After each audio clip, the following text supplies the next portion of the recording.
Aku terpaksa menikah dengan pemulung miskin karena tuntutan keluarga. Tak disangka, aku terkejut setelah mengetahui kebenaran ini. Ternyata, matahari mulai tenggelam di balik gedung-gedung tinggi di pusat kota Jakarta. Langit berubah menjadi warna jingga keemasan, seolah mencoba menyembunyikan hiruk-pikuk dunia yang terus bergerak.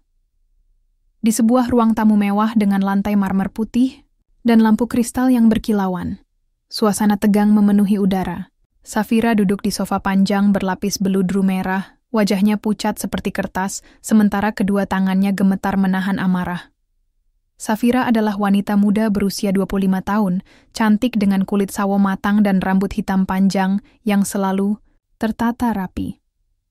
Dia terbiasa hidup dalam kemewahan, mengenakan gaun desainer, makan di restoran bintang 5, dan bepergian dengan mobil mewah. Namun, malam ini, semua itu terasa seperti mimpi buruk yang tiba-tiba menjadi nyata. Di hadapannya, ayahnya, Bapak Arhan, seorang pengusaha sukses yang kini tampak tua dan lesu, duduk di kursi besar dengan kepala tertunduk. Matanya tak pernah bertemu dengan Safira, seolah tak sanggup melihat kemarahan anaknya. "Kamu serius, Ayah?" Safira akhirnya membuka suara. Nada bicaranya dingin namun penuh penekanan.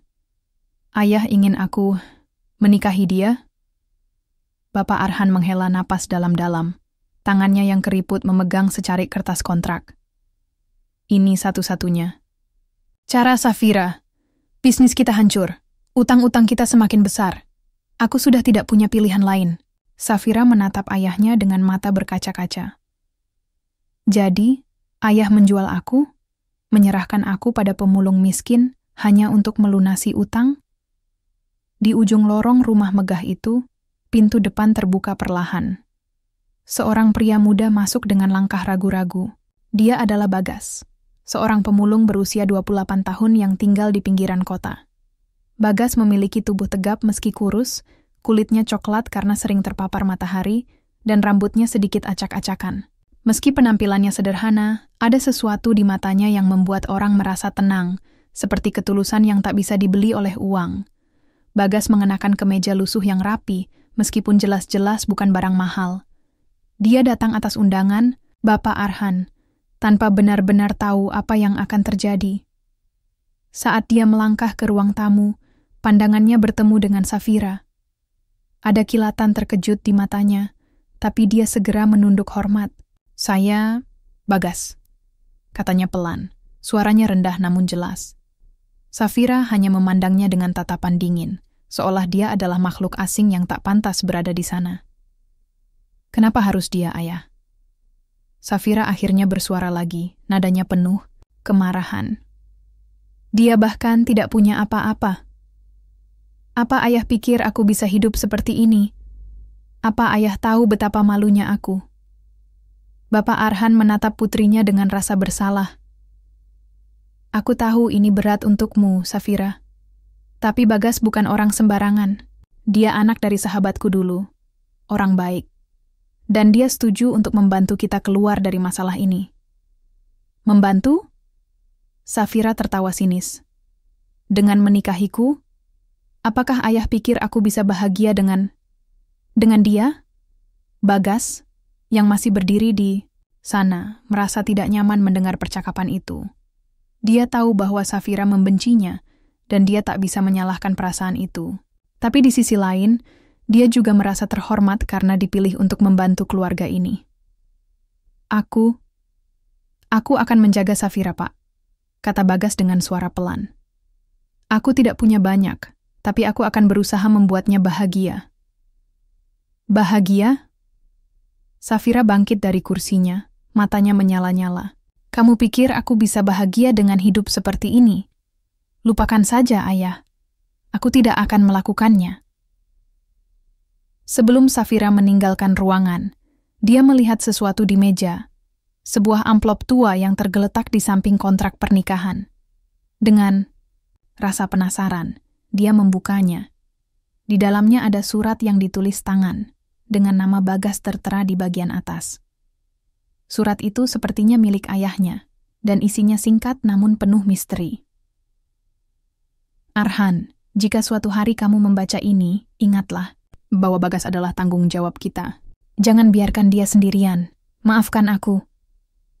Safira menatap surat itu dengan bingung. Apa maksud ini, Ayah? Kenapa ada surat tentang dia? Bapak Arhan terlihat gelisah. Itu urusan lama. Sekarang bukan saatnya membahas itu. Tidak, Ayah. Safira berseru keras. Aku berhak tahu. Kenapa Ayah memilihnya? Apa hubungan Ayah dengannya? Bagas, yang masih berdiri di sana, merasa semakin canggung. Dia tak tahu apa isi surat itu, tapi dia bisa merasakan bahwa ada rahasia besar yang belum terungkap. Safira meninggalkan ruangan dengan langkah cepat, membawa surat itu bersamanya. Hatinya dipenuhi kemarahan dan kebingungan. Sementara itu, Bagas hanya bisa menunduk, merasa bahwa hidupnya baru saja berubah selamanya, entah ke arah yang lebih baik atau lebih buruk. Di luar jendela, senja telah berganti malam. Cahaya bulan yang redup menyelimuti rumah megah itu, seolah mencoba meredakan ketegangan yang memenuhi udara. Matahari pagi mulai menyusup lewat celah-celah gorden tipis yang menutupi jendela kecil. Cahayanya redup, namun cukup untuk membangunkan Safira dari tidur yang tak nyenyak. Dia membuka matanya perlahan, merasakan dinginnya kasur tipis yang menjadi tempat tidurnya malam tadi. Ini bukan kasur empuk berbalut sutra seperti yang biasa dia gunakan. Ini adalah kasur tua dengan bau debu yang samar-samar tercium di udara. Safira duduk tegak, menatap sekelilingnya dengan rasa tidak percaya. Gubuk kayu yang kini menjadi rumah barunya tampak begitu asing dan sesak. Dinding-dindingnya retak, lantainya terbuat dari papan kayu yang bergoyang setiap kali dia melangkah. Dan langit-langitnya rendah, membuat ruangan terasa semakin sempit. Di sudut ruangan, ada sebuah meja kayu reyot dengan 2 kursi plastik yang sudah pudar warnanya. Ini adalah hari pertama Safira hidup bersama Bagas.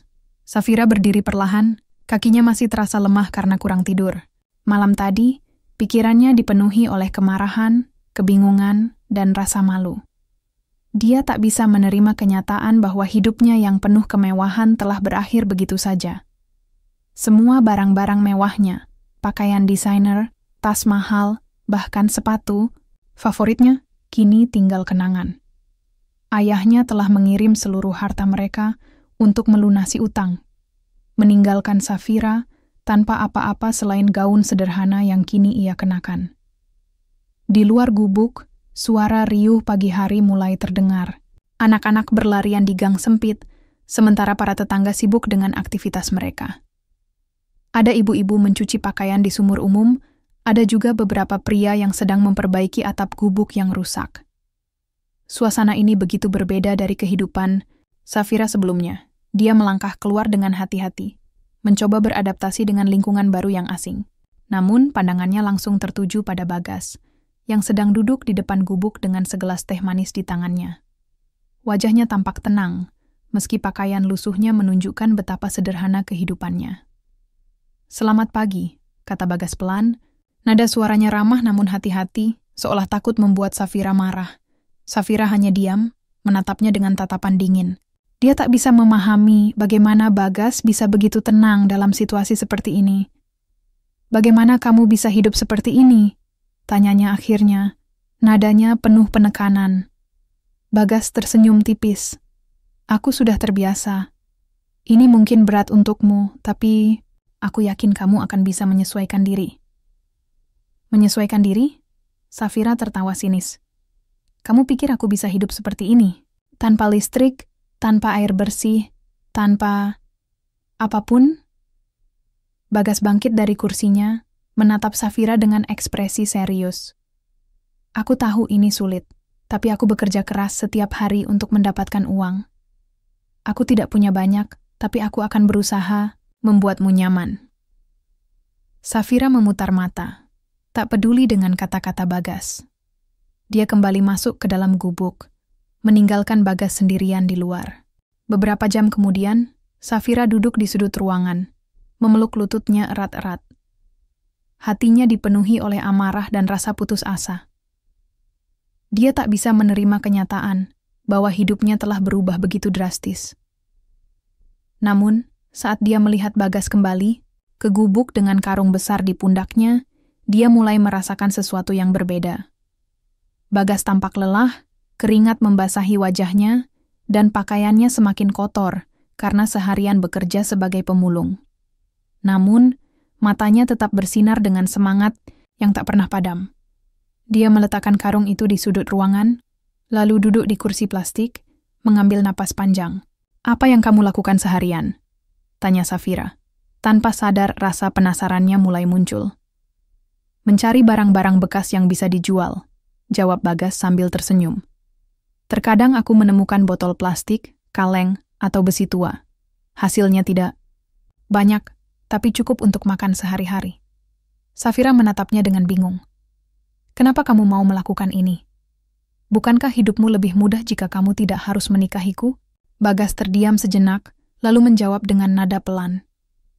"Aku tahu ini bukan pernikahan ideal, tapi aku percaya bahwa setiap orang pantas mendapatkan kesempatan. Aku ingin membuktikan bahwa aku bisa bertanggung jawab meskipun aku miskin."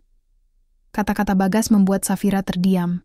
Untuk pertama kalinya, dia melihat sisi lain dari pria itu. Sisi yang penuh ketulusan dan tekad. Malam harinya, Safira duduk di luar gubuk, menatap langit yang penuh bintang. Udara malam terasa dingin, namun pikirannya dipenuhi oleh pertanyaan-pertanyaan yang tak kunjung terjawab. Kenapa ayahnya memilih Bagas? Apa rahasia di balik surat tua itu? Dan yang lebih penting, apakah dia bisa bertahan hidup seperti ini? Di kejauhan, Safira melihat Bagas sedang membersihkan karung-karung bekas hasil kerja kerasnya hari itu. Dia tampak begitu fokus, seolah tak ada hal lain yang penting di dunia ini selain pekerjaannya. Safira merasa ada sesuatu yang mulai berubah dalam hatinya, rasa iba yang perlahan-lahan tumbuh, meskipun dia masih menolak untuk mengakuinya. Namun, harga dirinya masih terlalu tinggi untuk membuatnya menerima kenyataan. Safira memutuskan untuk tetap menjaga jarak, meskipun dia mulai merasa bahwa Bagas bukanlah pria buruk seperti yang dia bayangkan. Di tengah malam, Safira mengeluarkan surat tua yang dia temukan di rumah ayahnya. Dia membacanya lagi, berharap bisa menemukan petunjuk baru tentang hubungan antara ayahnya dan Bagas. "Arhan, jika suatu hari kamu membaca ini, ingatlah bahwa Bagas adalah tanggung jawab kita. Jangan biarkan dia sendirian, maafkan aku." Safira menghela napas panjang. Kata-kata itu penuh misteri, seolah menyimpan rahasia besar yang belum terungkap. Siapa sebenarnya Bagas? Mengapa ayahnya merasa bertanggung jawab atas hidupnya? Dan kenapa semua ini harus berakhir dengan pernikahan mereka? Pertanyaan-pertanyaan itu terus menghantui pikiran Safira, membuatnya sulit tidur. Namun, satu hal yang pasti, dia tahu bahwa ada lebih banyak cerita di balik semua ini daripada yang terlihat. Di luar gubuk, angin malam berhembus pelan, membawa suara-suara kecil dari lingkungan sekitar. Safira menatap surat itu sekali lagi, lalu menyimpannya kembali di saku gaunnya. Dia tak tahu apa yang akan terjadi esok hari, tapi satu hal yang dia yakini, hidupnya tak akan pernah sama lagi. Bagas, yang masih bekerja di dalam gubuk, tak menyadari bahwa Safira mulai melihatnya dengan cara yang berbeda. Meskipun masih ada jarak di antara mereka, benih-benih pengertian mulai tumbuh perlahan-lahan. Pagi itu, langit tampak mendung, seolah alam ikut merasakan ketegangan yang melingkupi hati Safira. Dia duduk di tepi gubuk, memandangi surat tua yang kini sudah hampir hafal isinya. Kata-kata dalam surat itu terus berputar di benaknya, membangkitkan rasa penasaran yang semakin besar. Siapa sebenarnya Bagas? Mengapa ayahnya, Bapak Arhan, merasa bertanggung jawab atas hidupnya? Dan kenapa pernikahan ini harus terjadi? Safira menatap Bagas yang sedang membersihkan halaman kecil di depan gubuk. Pria itu tampak sibuk dengan pekerjaannya, mengumpulkan daun-daun kering dan membuangnya ke dalam karung kecil. Meski gerakannya cekatan, ada sesuatu dalam dirinya yang membuat Safira merasa tidak nyaman, bukan karena dia membenci Bagas, tapi karena dia mulai merasa ada rahasia besar yang disembunyikan. "Bagas!" panggil Safira tiba-tiba. Suaranya terdengar lebih tegas daripada biasanya. Bagas menoleh, wajahnya tampak tenang, meski ada sedikit rasa waspada di matanya. "Ada apa, Safira? Aku ingin tahu tentangmu," kata Safira tanpa basa-basi. "Kenapa ayah memilihmu? Apa hubunganmu dengannya?" Bagas meletakkan sapu lidi di tangannya, lalu menghela napas panjang. Dia tampak ragu, seolah pertanyaan itu adalah sesuatu yang telah lama dia hindari. Aku tidak yakin apakah ini waktu yang tepat untuk membicarakannya." "Tidak ada waktu yang lebih baik dari sekarang," balas Safira tajam. "Aku berhak tahu. Aku tidak bisa hidup seperti ini tanpa tahu alasannya." Bagas terdiam sejenak, lalu duduk di kursi plastik di dekat Safira. Matanya menatap jauh ke arah langit, seolah mencoba mengumpulkan keberanian untuk berbicara. "Baiklah," katanya akhirnya. "Tapi cerita ini bukan milikku saja, ini juga tentang ayahmu."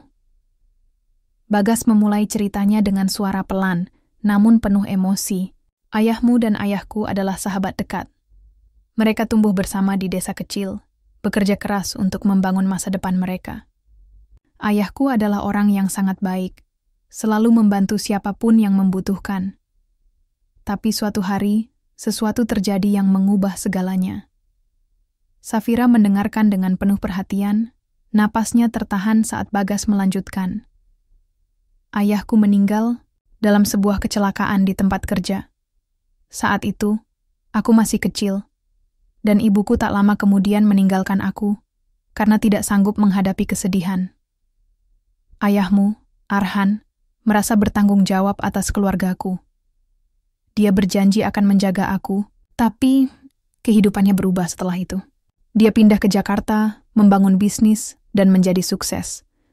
Aku tinggal di desa, hidup sendiri, sampai akhirnya aku pindah ke sini untuk mencari penghidupan." Safira terkejut mendengar cerita itu. "Jadi, ayah merasa bersalah atas apa yang terjadi pada keluargamu?" Bagas mengangguk pelan.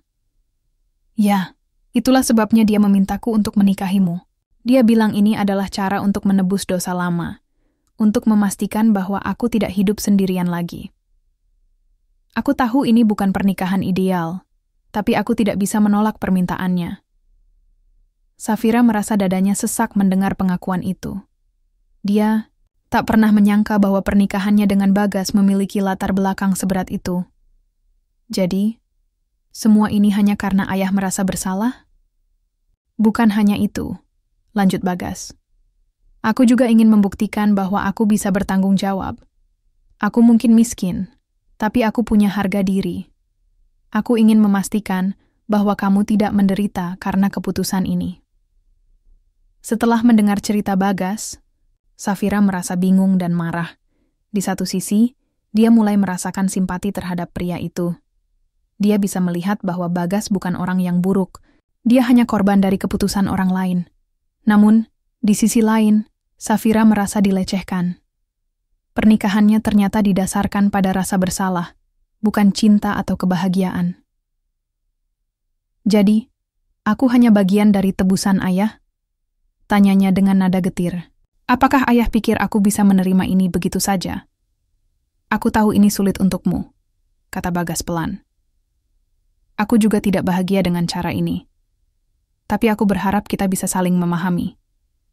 Kita bisa membangun sesuatu dari sini, meskipun awalnya sulit." Safira bangkit dari kursinya. Air mata mulai menggenang di matanya. "Aku tidak bisa, Bagas. Aku tidak bisa hidup seperti ini. Hanya karena ayah merasa bersalah. Ini tidak adil." Dia berlari masuk ke dalam gubuk, meninggalkan Bagas sendirian di luar. Hatinya dipenuhi oleh amarah dan kekecewaan. Dia merasa hidupnya telah direnggut oleh orang-orang yang seharusnya melindunginya. Beberapa hari kemudian, Safira memutuskan untuk pergi ke rumah ayahnya di Jakarta. Dia ingin mendapatkan jawaban langsung dari Bapak Arhan. Setelah menempuh perjalanan panjang dengan angkutan umum, dia akhirnya tiba di rumah megah yang dulu menjadi tempat tinggalnya. Bapak Arhan tampak terkejut melihat kedatangan putrinya. Wajahnya yang lesu semakin muram saat Safira menghampirinya dengan langkah cepat. "Kenapa ayah melakukan ini padaku?" bentak Safira, suaranya penuh kemarahan. Kenapa ayah memaksaku menikahi Bagas hanya karena rasa bersalah? Bapak Arhan menundukkan kepala, tak sanggup menatap mata putrinya. Aku hanya ingin memperbaiki kesalahan masa laluku, Safira. Aku merasa bertanggung jawab atas nasib Bagas. Aku tidak tahu cara lain untuk membantunya. Lalu bagaimana dengan aku, ayah? Apakah ayah pernah memikirkan perasaanku? Apakah ayah tahu betapa malunya aku hidup seperti ini? Bapak Arhan terdiam. Air mata mulai mengalir di pipinya. Maafkan aku, nak. Aku hanya ingin melunasi utang-utangku, baik kepada bank maupun kepada keluarga Bagas. Aku tidak bermaksud menyakitimu. Safira merasa hatinya hancur. Dia tahu ayahnya mencintainya, tapi dia juga merasa dilecehkan oleh keputusan ini. Dia meninggalkan rumah ayahnya dengan perasaan kosong, tak tahu harus berbuat apa. Ketika Safira kembali ke gubuk, dia menemukan Bagas sedang duduk di luar, menatap langit malam yang gelap. Dia tampak lelah, tapi ada keteguhan dalam matanya. Safira berdiri di depannya, menatapnya dengan tatapan dingin. Aku tahu semuanya sekarang, katanya pelan. Semua ini hanya tentang rasa bersalah ayah. Kamu hanya korban dari keputusan bodoh mereka. Bagas bangkit dari kursinya, menatap Safira dengan ekspresi serius. Aku memang korban, tapi aku tidak ingin hidup seperti itu selamanya. Aku ingin membuktikan bahwa aku bisa lebih dari sekadar pemulung miskin. Aku ingin membangun sesuatu bersamamu, meskipun awalnya sulit. Safira tertawa sinis. Kamu pikir aku bisa percaya padamu? Semua ini hanyalah sandiwara besar. Aku tidak bisa hidup seperti ini, Bagas. Aku tidak bisa. Dia masuk ke dalam gubuk, meninggalkan Bagas sendirian di luar. Hatinya dipenuhi oleh kemarahan dan kebencian, tapi di sudut hatinya yang paling dalam, ada bagian kecil yang mulai meragukan perasaannya. Sendiri, di luar gubuk, angin malam berhembus pelan, membawa suara-suara kecil dari lingkungan sekitar. Bagas menatap pintu gubuk yang tertutup, merasa bahwa jarak antara dirinya dan Safira semakin lebar. Namun, dia tak menyerah. Dia tahu bahwa perjuangan mereka belum berakhir, dan dia berharap suatu hari nanti, Safira akan memahami niat tulusnya. Dalam gubuk, Safira duduk di sudut ruangan, memeluk lututnya erat-erat. Hatinya dipenuhi oleh konflik batin yang tak kunjung usai. Dia tahu bahwa hidupnya tak akan pernah sama lagi, tapi dia belum siap untuk menerima kenyataan itu. Hujan deras membasahi bumi selama beberapa hari berturut-turut. Langit kelabu tak kunjung cerah, seolah menangkap suasana muram yang melingkupi hati Safira dan Bagas. Gubuk kayu mereka, yang sudah rapuh sejak awal, mulai menunjukkan tanda-tanda kelelahan. Beberapa papan atap bergeser akibat angin kencang, membuat air hujan merembes masuk dan menciptakan genangan kecil di lantai. Suara tetesan air terus-menerus menggema di dalam ruangan, menambah beban pikiran Safira yang sudah berat. Safira duduk di sudut gubuk, menyelimuti tubuhnya dengan selimut tipis. Dia memandangi langit-langit yang bocor, sementara pikirannya dipenuhi oleh konflik yang tak kunjung usai. Setelah perjalanan ke rumah ayahnya, dia merasa semakin terjebak dalam situasi yang tak bisa ia kendalikan. Segala sesuatu yang dia kenal, kemewahan, kebebasan, harga diri, terasa seperti mimpi yang semakin jauh. Namun, ada satu hal yang mulai berubah dalam dirinya, rasa iba yang tumbuh perlahan terhadap Bagas.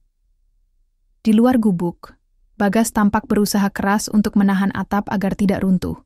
Sepenuhnya, dia memanjat bagian atas gubuk dengan hati-hati, menggunakan potongan kayu tua untuk memperbaiki celah-celah yang bocor.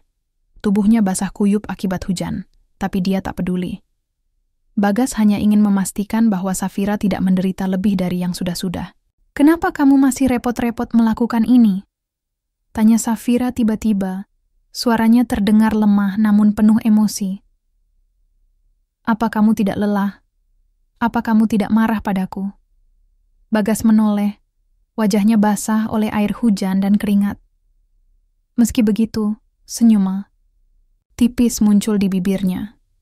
Aku tidak bisa marah padamu, Safira. Aku hanya ingin membantu. Bantu apa? balas Safira dengan nada getir. Kehidupan kita hancur. Semua ini salahmu. Atau mungkin salah ayah. Aku tidak tahu lagi siapa yang harus aku salahkan. Bagas turun dari atap, lalu duduk di dekat Safira. Matanya menatap lurus ke depan, seolah mencoba mencari jawaban di antara tetesan hujan. Aku tahu ini sulit, tapi bukan tentang siapa yang salah. Ini tentang bagaimana kita bertahan. Kita tidak bisa mengubah masa lalu, tapi kita bisa memperbaiki masa depan. Safira menundukkan kepala, air mata mulai mengalir di pipinya. Dia merasa lelah. Lelah bertengkar dengan dirinya sendiri, lelah membenci orang-orang di sekitarnya, dan terutama, lelah menolak perasaan yang mulai tumbuh di hatinya. Beberapa hari kemudian, hujan deras berubah menjadi banjir besar. Air sungai yang berada tak jauh dari pemukiman mereka meluap, membawa lumpur dan sampah ke seluruh area. Gubuk mereka, yang sudah rapuh, tak kuat menahan arus air yang semakin deras. Dinding-dindingnya mulai retak, dan dalam waktu singkat, seluruh struktur runtuh. Safira panik, berdiri di tengah genangan air yang semakin tinggi. Barang-barang sedikit yang tersisa hanyut terbawa arus. Dia merasa dunianya benar-benar hancur.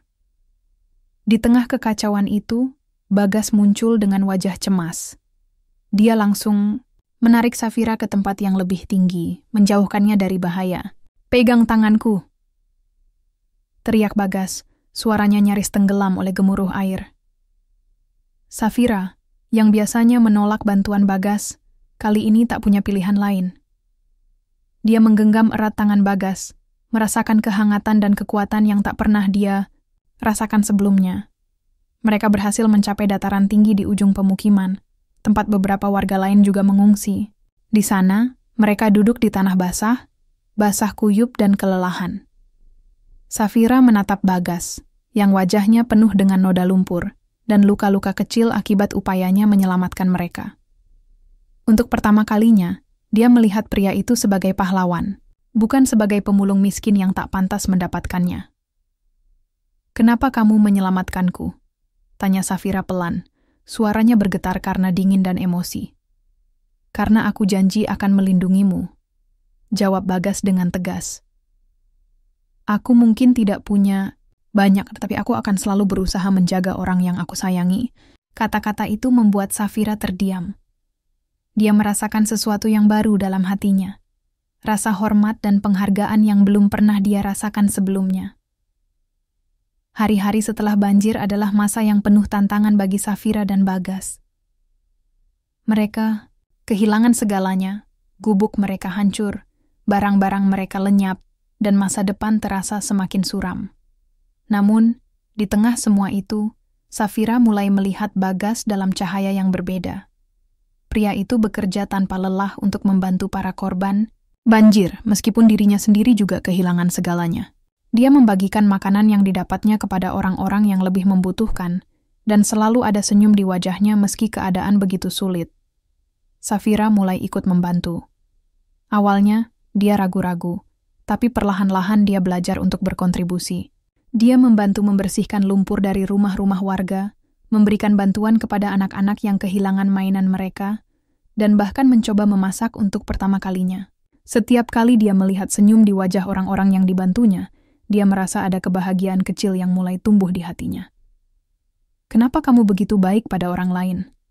tanya Safira suatu malam, saat mereka duduk di bawah tenda darurat yang disediakan oleh relawan.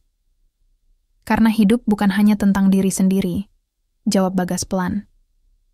"Ketika kita membantu orang lain, kita juga membantu diri kita sendiri. Itu cara aku bertahan dalam hidup ini." Safira merenungkan kata-kata itu. Dia mulai menyadari bahwa selama ini dia terlalu fokus pada dirinya sendiri, pada kehilangan materi dan harga dirinya.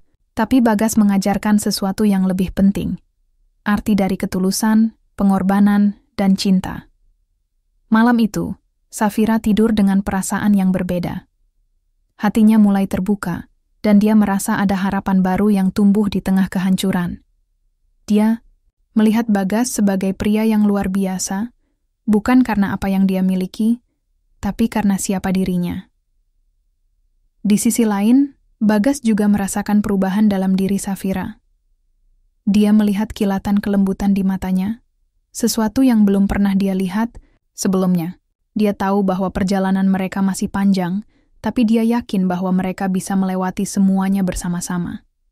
Langit malam mulai cerah, bintang-bintang muncul di antara awan. Untuk pertama kalinya dalam hidupnya, Safira merasakan ketenangan yang tak tergantikan, ketenangan yang datang dari cinta sejati. Matahari mulai muncul di ufuk timur, menyinari puing-puing kehidupan yang tersisa setelah banjir besar. Safira dan Bagas berdiri di tengah reruntuhan gubuk mereka, menatap apa yang tersisa dari rumah kecil itu, beberapa potongan kayu lapuk, sisa-sisa perabotan yang hancur, dan lumpur yang masih menutupi tanah. Namun, meski segalanya tampak hancur, ada sesuatu yang baru tumbuh di antara mereka. Rasa saling pengertian dan tekad untuk memulai lagi. Kita harus membangun kembali, kata Bagas dengan nada penuh keyakinan. Aku tahu ini sulit, tapi kita bisa melakukannya bersama. Safira mengangguk pelan. Dia tak lagi merasa marah atau frustrasi seperti sebelumnya. Sebaliknya, dia merasa ada semangat baru dalam dirinya, semangat untuk bangkit dan mencoba memperbaiki hidup mereka. Apa yang bisa kita lakukan? Tanyanya. Suaranya lebih tenang daripada biasanya. Bagas tersenyum tipis. Kita mulai dari yang kecil. Kita cari bahan-bahan untuk membangun kembali gubuk. Dan aku punya ide lain. Beberapa hari kemudian, Bagas mengajak Safira duduk di bawah pohon rindang di pinggir desa. Di depan mereka, terdapat beberapa barang bekas yang berhasil diselamatkan dari banjir. Botol plastik, kaleng bekas, dan potongan besi tua. Bagas mengambil salah satu botol plastik, lalu menunjukkannya pada Safira. Apa menurutmu kita bisa membuat sesuatu dari barang-barang ini? Tanyanya. Matanya berbinar penuh semangat. Safira menatap barang-barang itu dengan bingung. Maksudmu? Aku pernah membaca tentang daur ulang, jelas Bagas. Barang-barang bekas ini bisa diolah menjadi sesuatu yang bernilai. Misalnya, botol plastik bisa diubah menjadi pot tanaman, kaleng bekas bisa dijadikan lampu hias, bahkan besi tua bisa dijual sebagai bahan baku industri. Safira terkejut mendengar ide itu. Dia tak pernah membayangkan bahwa barang-barang yang selama ini dianggap sampah bisa memiliki nilai. Tapi, bagaimana kita bisa memulainya? Aku tidak tahu apa-apa tentang hal ini. Aku juga belum tahu banyak, akui Bagas. Tapi kita bisa belajar bersama. Selain itu, aku yakin ada orang-orang di sini yang mau membantu. Kita bisa memulai usaha kecil-kecilan, menjual barang-barang daur ulang ini. Siapa tahu, suatu hari nanti, kita bisa membuat sesuatu yang besar. Safira merenung sejenak. Dia mengamati wajah Bagas, yang dipenuhi oleh semangat dan harapan. Untuk pertama kalinya, dia merasa bahwa ada peluang bagi mereka untuk membangun masa depan yang lebih baik. Baiklah, katanya akhirnya. Ayo kita coba. Hari-hari berikutnya dipenuhi oleh kerja keras. Safira dan Bagas bekerja siang malam untuk memulai usaha mereka.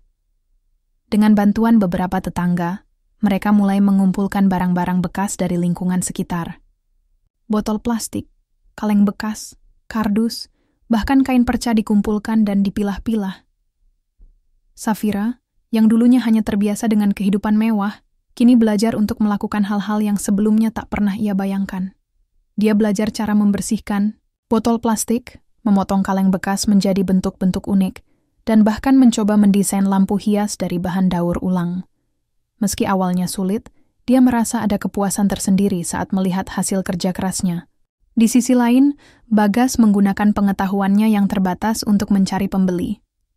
Dia mendatangi toko-toko kecil di sekitar desa, menawarkan produk mereka kepada pemilik toko. Meski banyak yang ragu pada awalnya, produk daur ulang mereka perlahan-lahan mulai diterima karena harganya yang terjangkau dan desainnya yang unik. Aku tidak menyangka ini bisa berhasil, kata Safira suatu sore, saat mereka sedang menghitung hasil penjualan pertama mereka. Wajahnya tampak cerah, senyumnya tulus untuk pertama kalinya dalam waktu yang lama. Inilah hasil dari kerja keras kita, balas Bagas, matanya berkilau penuh kebanggaan. Kita masih punya jalan panjang, tapi aku yakin kita bisa melakukannya. Namun, kebahagiaan mereka tak berlangsung lama. Suatu hari, sebuah mobil mewah berhenti di depan tempat mereka bekerja. Dari dalam mobil, keluarlah Bapak Arhan, ayah Safira, bersama beberapa asistennya. Wajahnya tampak tegang saat dia melihat putrinya duduk di atas tikar, dikelilingi oleh barang-barang bekas. "Safira," seru Bapak Arhan dengan nada marah. "Apa yang kamu lakukan? Apa ini cara hidupmu sekarang?" Safira bangkit dari tempatnya, menatap ayahnya dengan tatapan tegas. "Ini adalah hidupku, Ayah. Aku memilih untuk membangun sesuatu bersama Bagas. Kami tidak butuh bantuanmu lagi." Bapak Arhan terlihat marah, tapi juga sedih. "Kamu pikir aku akan membiarkanmu hidup seperti ini? Kamu pantas mendapatkan lebih dari ini." "Tidak, Ayah," balas Safira dengan suara mantap. "Aku sudah menemukan apa yang aku butuhkan. Cinta, ketulusan, dan kebahagiaan. Itu semua tidak bisa dibeli dengan uang." Bagas berdiri di samping Safira, memberinya dukungan diam-diam. Dia menatap Bapak Arhan dengan hormat, namun juga tegas. "Pak Arhan, kami tidak bermaksud menentang Anda. Tapi kami ingin membuktikan bahwa kami bisa bertahan dengan cara kami sendiri." Bapak Arhan terdiam sejenak, lalu menghela napas panjang. Dia tahu bahwa putrinya telah berubah. "Baiklah," katanya, akhirnya. "Aku tidak akan mengganggumu lagi. Tapi ingat, pintu rumah selalu terbuka jika kamu membutuhkanku." Setelah itu, Bapak Arhan masuk kembali ke mobilnya dan pergi. Safira merasakan campuran emosi, sedih, lega, dan juga bangga. Dia tahu bahwa keputusannya untuk menjalani hidup seperti ini bukanlah hal yang mudah, tapi dia juga tahu bahwa dia telah menemukan jalannya sendiri. Beberapa bulan kemudian, usaha daur ulang Safira dan Bagas mulai berkembang pesat. Mereka berhasil membuka kios kecil di pasar lokal, menjual produk-produk daur ulang yang semakin diminati oleh masyarakat. Bahkan, beberapa media lokal mulai meliput kisah mereka, mengangkat mereka sebagai inspirasi bagi masyarakat untuk peduli terhadap lingkungan. Suatu hari, Safira menerima telepon dari salah satu sahabat lamanya yang kini tinggal di Jakarta. Sahabat itu mengundangnya untuk menghadiri acara amal di hotel mewah. Awalnya, Safira ragu untuk datang, tapi Bagas mendorongnya untuk pergi. "Kamu harus tunjukkan pada mereka bahwa kamu bahagia dengan hidupmu," kata Bagas dengan senyum lembut. Di acara tersebut, Safira tampil dengan pakaian sederhana, namun elegan, hasil modifikasi dari kain perca yang dia gunakan untuk proyek daur ulang. Dia berbicara di depan para tamu, menceritakan kisah perjuangannya bersama Bagas, dan bagaimana mereka berhasil membangun usaha dari nol. Para tamu terpukau oleh ceritanya, dan banyak dari mereka yang tertarik untuk mendukung usaha mereka. Ketika Safira meninggalkan acara itu, dia merasa puas. Dia tidak hanya membuktikan pada keluarganya bahwa dia bisa sukses tanpa bantuan mereka, tapi dia juga berhasil menginspirasi orang lain untuk peduli terhadap lingkungan.